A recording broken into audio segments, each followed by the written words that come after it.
Hey everybody, and welcome back. Today we're going to be talking about a subject that nobody really wants to hear, especially YouTube. They'll demonetize you. Not that they make any money anyway doing this, but so we're going to call what we're going to be talking about as when someone unalives themselves. And we're going to talk about a time when I hit past rock bottom, and I tried to do just that with the help of a priest. So, but before we get into that, I want to talk about trolls. There's so many, not that many, but because we got a little channel. There are people that'll go, like this one woman the other day goes, I don't believe a word he says, and like I'm some Johnny-come-lately off the street that just makes up these stories and expect you to believe it. Well, let me tell you something. You just don't waltz in to not one but two publishing companies, and one of the publishing companies, the latest one, is Simon & Schuster, and give them a bunch of bullshit, and they're gonna print it as truth. They don't. The real world doesn't operate that way. They had an actual Madison Avenue law firm, lawyers that fact-checked every single word that was in my book. Everything that was fact-checkable was fact-checked. And so did the studios. And as you may or may not know, they are making I think it's now $30 or $40 million theatrical feature film about me right now. You know, and that's what we're going to be talking about. So I've led a more interesting life than even I realized. When doing this script with the screenwriter, Rob Port, look him up, I went back in time, and he was picking my mind. This is the only script that was ever written about Cop Without a Badge, which is my book, that wasn't about the stories in my life. This movie is gonna be about my life and what caused me to do this, what caused me not to do that. I mean, it's mind-blowing. So I went back 50-something years to date, and man, did this really blow my mind. It really blew my mind, because I went back and doing all of these stories that some of them were decades apart, and put them all together, and I'm like, holy crap, I really am an interesting guy. Not because of the things that I did, was because of the Lord putting me in this situation and that situation all over the country. And you're gonna see it in the movie, you're gonna see it if you pick up a copy of my book, Cop Without a Badge, available on Amazon, put a shameless plug in there. It's a really pretty good book. So, so most of the stuff in my life story is exciting. It's this kind of things that movies are made of, and that's why they're making a movie about this guy, Kevin Maher. But you know, and as much as I'd like to talk about all the cool shit that happened to me, and there's a dark side of all of this. So I'm going to talk about when people unalive themselves and why they do it, and how I was one of them, and how I actually tried to con a priest to giving me absolution for what I was about to do.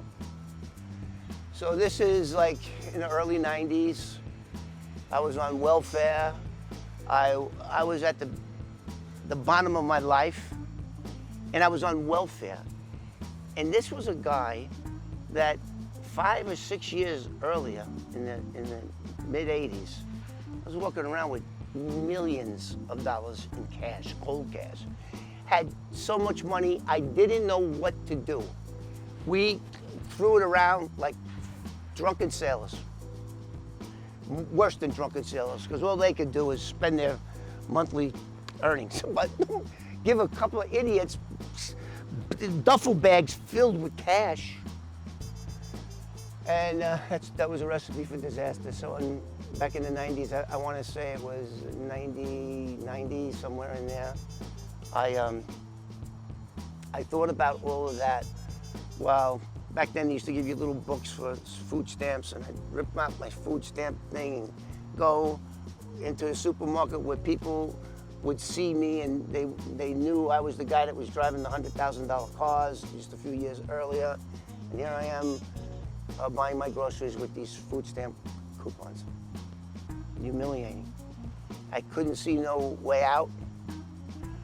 So I took my loaded 9mm semi-automatic handgun and I went into my bathtub and I ran to the shower because I'm a very clean guy. Just look at these fingernails. Look at I'm one of them anal clean people. So I didn't want to make a mess. Pulled the shower curtain on. Pulled the shower curtain closed. And I had a cordless phone back in the 90s. And I'm a very spiritual person. A lot of people may not know that about me, but I believe in Jesus. And how could someone like me not? When bullets went by my head, through my ear, right? I mean, how could you not? He has made himself known to me.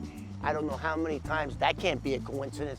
Oh man, I remember when I escaped, it was a couple of videos back, they were shooting at me and a bullet went right past my right ear and I heard, it was so close, I heard the noise from the bullet, which is traveling 1,380 feet per second.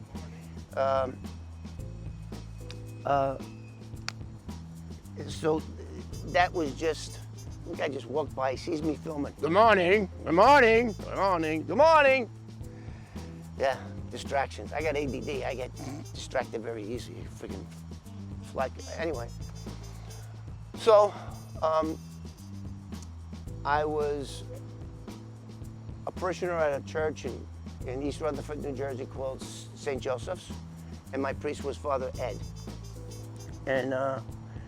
And I'm, of course, I'm Irish, I'm Roman Catholic, and the only sin on the books is, the only sins on the books, on the Catholic faith, that you cannot get absolution for, is when you unalive yourself. There's no absolution for that.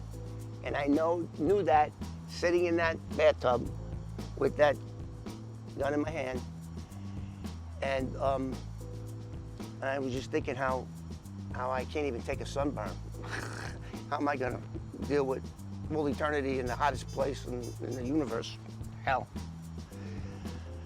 So I'm sitting there, the shower's coming down on me, the curtain is closed, I'm in there with my clothes on, because I don't want to get picked up by the police with naked. My mind works. I'm in there fully, shoes, everything. I'm in the freaking bathtub, looking up, things coming on me. I get the phone, and it's like 3 o'clock in the morning. And I call Father Ed up at the parish. And I say, Father Ed, I got some bad news. I'm in a bad way. I don't want to be here no more. That's it, I can't take it. I want to leave.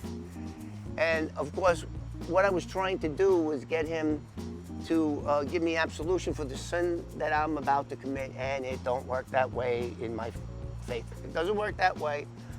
So I'm in there and I'm talking to him, and he wasn't trying to like talk me out of it.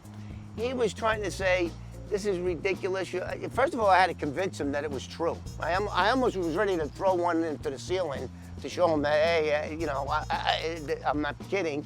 And then once he figured that out, he just was talking about a lot of spiritual things and how this is not going to work, and how I will burn in a place, the hottest place in hell, if I take my life. I have no right. God giveth life, and he's the only one that can take it legitimately, you know. So I'm in there, and then he says to me, and he wasn't like a really funny guy. God bless his soul, I'm sure he passed away now. It's been a long time. he went like this. He said, wait a minute. He said, damn it, you can't even take a sunburn. Because Monday I got sunburned. I came into this kid was feeling it. You can't even take a sunburn. Who do you think you are? That punishment is for a reason. The Lord has hell for a reason. You will burn for eternity. I went, okay, shut the water off. Okay, I'm not gonna do that. So I think that was kind of funny. That story is in the book, but it wasn't told. You know, so many great stories in that book were edited, and they weren't really, you know, of course they didn't have YouTube when my book was first published in 95 or 96. So, but I just wanted to